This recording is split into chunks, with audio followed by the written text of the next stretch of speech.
All right, we start each time with prayer.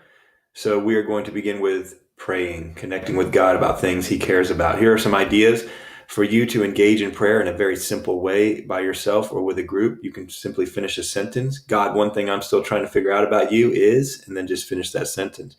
You can also just fill in the blank. God, help me to receive your grace, mercy, love, whatever it is that you want to fill that blank in with today.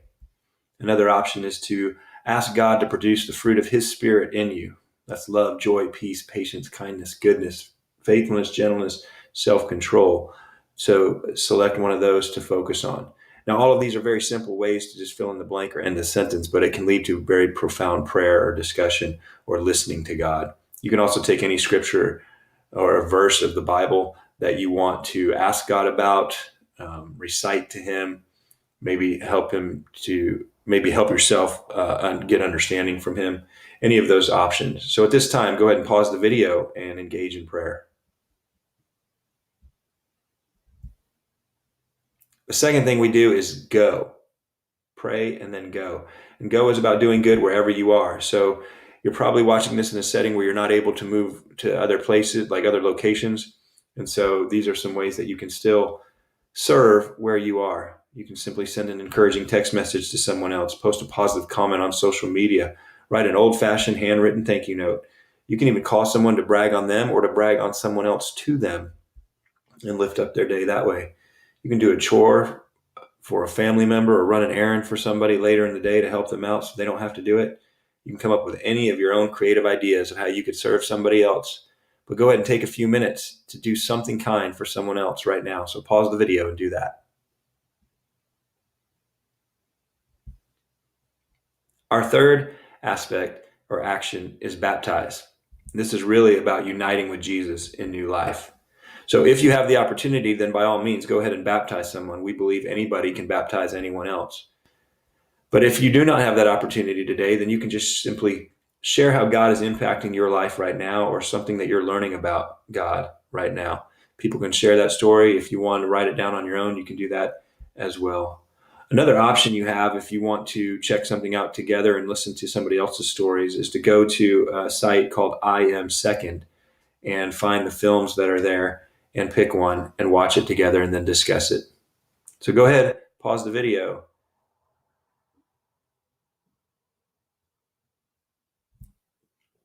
All right, that brings us to our fourth. So we have pray, go, baptize, and then teach. And really, ultimately, all of our teachings are about learning how to follow Jesus' way of love. But we do have a specific lesson today, and it is from John chapter 1, verses 19 through 23. I hope you saw the first lesson, and if you haven't, I would go back and do that one, which is John chapter 1, verses 1 through 18, the intro into the Gospel of John. This one is called Who I Am Not. So the first thing I encourage you to do is find a Bible and actually open it up and read these verses. It's not very long today, 19 through 23, the first chapter. There's also great apps like Bible Gateway that you could use. Because it's not that very long today, I'm going to go ahead and actually read it with you today. So here we go. And this is the testimony of John when the Jews sent priests and Levites from Jerusalem to ask him, "Who are you?" He confessed and did not deny, but confessed, "I am not the Christ." And then they asked him, "What then? Are you Elijah?" He said, "I am not." "Are you the prophet?" And he answered, "No." So they said to him, "Well, who are you? We need to give an answer to those who sent us. What do you say about yourself?" He said, "I am the voice of one crying in the wilderness. Make straight the way of the Lord, as the prophet Isaiah said." All right, so what's going on here? So we have this passage of scripture, and want to point out right off the bat is how many times John is explaining who he is not. You know, it seems it hasn't changed much over 2,000 years. It was the case then, and it's the case now, I think, for people a lot of times that we want to label someone so that we can compare ourselves to others, compare them to others, so that we can form an identity. And to fight this, sometimes what we need to do is start out with who we are not. You know, I think this is particularly important for people who are entering new positions. Maybe you're a manager in a company, maybe you're a supervisor of a department, a teacher in a classroom, a principal at a school. Many times people want to compare you to your predecessor. And that's the image they have of someone when you come into that role. And sometimes what you immediately have to do is establish that you are not that person and that you have your own identity. So what John the Baptist is doing here is he's explaining and making it emphatically clear that he is not claiming to be or equating himself with Christ or Elijah or the prophet. So here's a question for you to discuss or to reflect on if you're on your own. When have you been labeled something you are not? How did it make you feel? When have you been labeled something you are not? How did it make you feel? Go ahead and pause the video and discuss that now.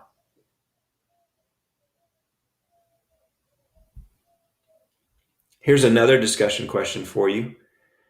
Why do you think John the Baptist thought it was so important to passionately deny being anyone else? Go ahead and pause the video and discuss that.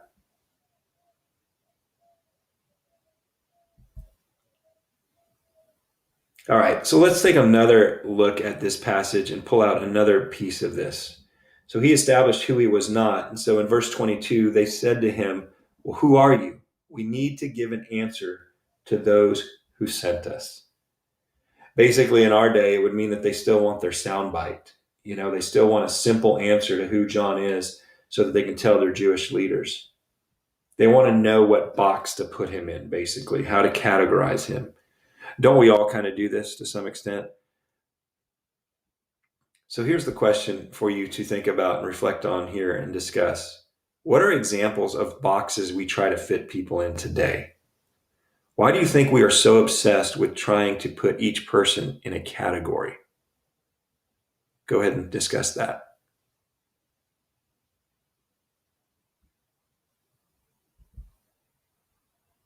All right. One final part of this passage that I think is important to look at is at the end. He said, I am the voice of one crying out in the wilderness, make straight the way of the Lord. So this is an interesting phrase that he uses, and you can also see this in Mark chapter 3 and Matthew chapter 1. And the Greek word that is used here is this idea of to steer or to level, to make true, to make straight way. So he's actually pulling from Isaiah, as he mentions here in the verse. And so if you go to Isaiah chapter 40, so now we're going to the Old Testament, so we're switching over from Greek to Hebrew. And there's a Hebrew word that's used in verse 3, and then a little bit different version or a different Hebrew word used in verse 4. So in verse 3, when you have this idea of to make straight or straight way, it's to make right, to make upright, pleasant. In verse 4, it's this idea of level again, to make it plain.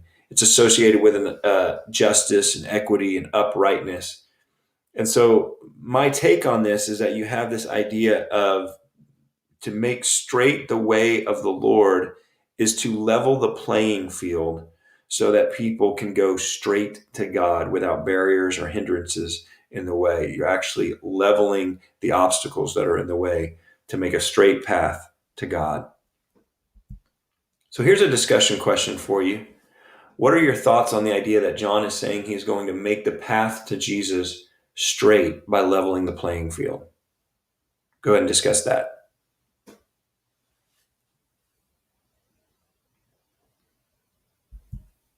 All right, another discussion question, or if you're alone, you can reflect on this. Come up with your own question for discussion, or share which part of this passage impacted you the most. So go ahead and take the time to individually reflect on what you might ask or want to know more about with this passage. And then go ahead as a group, if you're together, discuss those things.